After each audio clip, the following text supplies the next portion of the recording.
Well, it's official. A Shadow team can clear anything in Dragalia Lost. But how did we get here? Why is it like this? How did this happen? Well, today I present to you the history of Shadow Powercreep according to a game developer. At the game's launch, Shadow was the weakest element by far, having not only the fewest 5-star units, but the only one we had was Nefaria, who until recently was the second worst 5-star unit in the game. Other elements saw banners and additions, but it wasn't until the end of December 2018 where we would see a new Shadow 5-star with Eyasu, as well as the first light element event with Fortune from Afar and its banner Eastern Emissaries. Eyasu and company brought the new mechanic of Bleed to the table, which at the time was amazing, because unlike Afflictions, tolerances didn't build and nothing resisted it. We also got the Strength Dragon Marishtan. Content continued, and in mid-March 2019 we got the Accursed Archives event, which had the first banner to feature not one, but two 5-star adventurers on a single banner. Curran and Heinwald were added to the pool, and both brought new things to the table. Curran was a reliable focused DPS unit, and Heinwald was the first not trash DPS healer. By this point, the Nightmare difficulty had been added to the challenge battles, so they were a great pickup.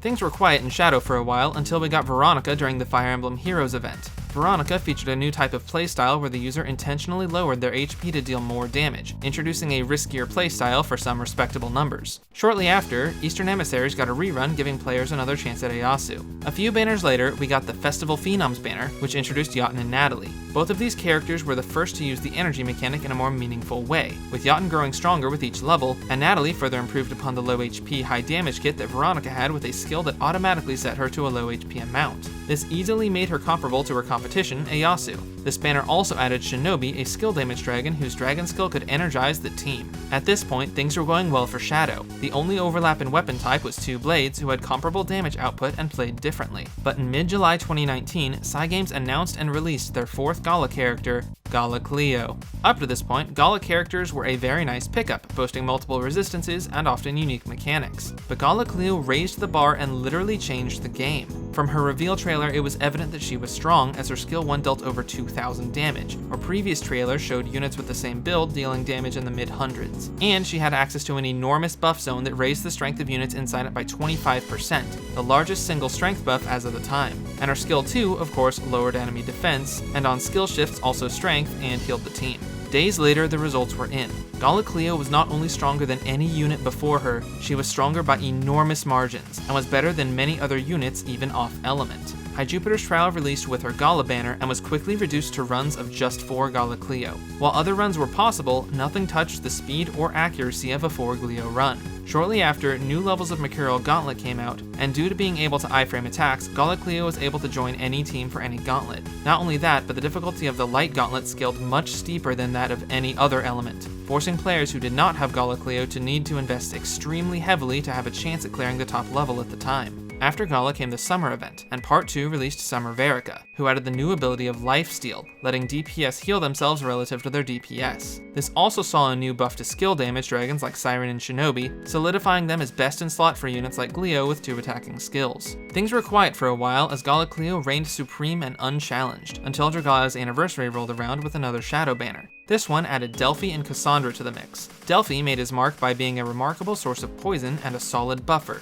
but meanwhile, Cassandra couldn't even touch Gala Cleo even at her release, as her kit was based on Fjorm's kit from the Fire Emblem crossover, but wasn't nearly as potent. It was around now that the player base was hit with the dark age of Dragalia Lost, the Time Attack. Time Attack encouraged players to team up with other strong players to get the best times for stellar rewards, locking weaker players out of the 2 elemental cycles. To make matters worse, Master difficulties released weekly during this period, allowing the strong to get stronger and further lock out players who had fallen behind. But the worst contender was High Jupiter. Both Expert and Master High Jupiter were balanced around the strength of none other than Gala Cleo herself. And not only that, the damage from the opening blast were designed to kill her outright and stop the 4 Gleo strategy. But players found a way, employing Lucas Prank and the High Jupiter print to survive into Expert, and bringing a single Audric with Dragon Prep to survive into Master. For a long time, these were the only 2 reliable strategies, locking out anyone who didn't have Gala Cleo or a good Audric. The community outrage from the Time Attack was tremendous, but players were further enraged by the lack of availability to play High Jupiter's harder trials without a limited unit, so Cygames took action. The next banner to feature a Shadow 5-star came shortly after the Time Attack ended and featured Lothna, the first 5-star Shadow Lance. Lothna featured a skill 1 similar to Ramona before her that had extra hits should the player choose to use them, and that came with extra damage to poisoned enemies. Her skill 2 did respectable damage as well. She had a unique dragon form that could inflict poison for her and heal her, but the bulk of her DPS DPS were her skills. She wasn't Gleo level strong, but she made a solid case.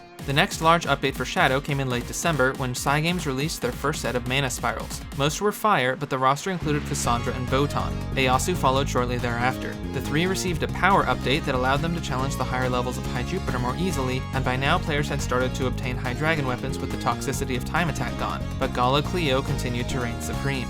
The attacks in Mercurial Gauntlet were also changed to purple attacks to hinder the survivability of any off-element units brought in. Realizing that Gala Cleo still had miles of ground on the rest of Shadow, Cygames made the move to increase the power of more Shadow adventurers in an attempt to open up High Jupiter more. In mid-January 2020, Curran, Heinwald, Lothna, Patya, and Delphi all saw mana spirals, but most of them were simple number increases as opposed to interesting changes like Ezzelith's Flash of Genius or Yuden's Dragon Dominance. They all were able to clear High Jupiter's trial, but still not as fast as 4 Gleos. At the end of January, the Revive system was added and Audric was cut completely from Master High Jupiter runs in lieu of another Gala Cleo. Also around that time, the Monster Hunter collab introduced Fatalis, a Shadow Dragon who granted 80% strength to Shadow units. This was shortly followed by Valentine's Addis, who was a bow that functioned similarly to Natalie. Addis was great until his banner ended, when Nefaria and the original Cleo received their mana spirals and Kaion's Wrath released. To account for players having trouble breaking into the High Dragon trials, Kaion was made intentionally easy, allowing any players who cleared access to a 6-star weapon. The fight required a buff remover, which original Cleo and the newly overpowered poison meta slap on Nefaria could handle, but the meta for the fight was one of them and 3 Gala Cleos, even though it was a more open fight. With 6-star weapons widely in the pool, we reached closer to where we are today. Gala Alex released, Vice, Eric, and Althemia all received very strong mana spirals, and Grace came out, allowing for damageless runs in, from what I have seen, any content. Additionally, any content, be it Void, High Dragon Trial, Agito, or Mercurial Gauntlet, can now be cleared with the full Shadow team.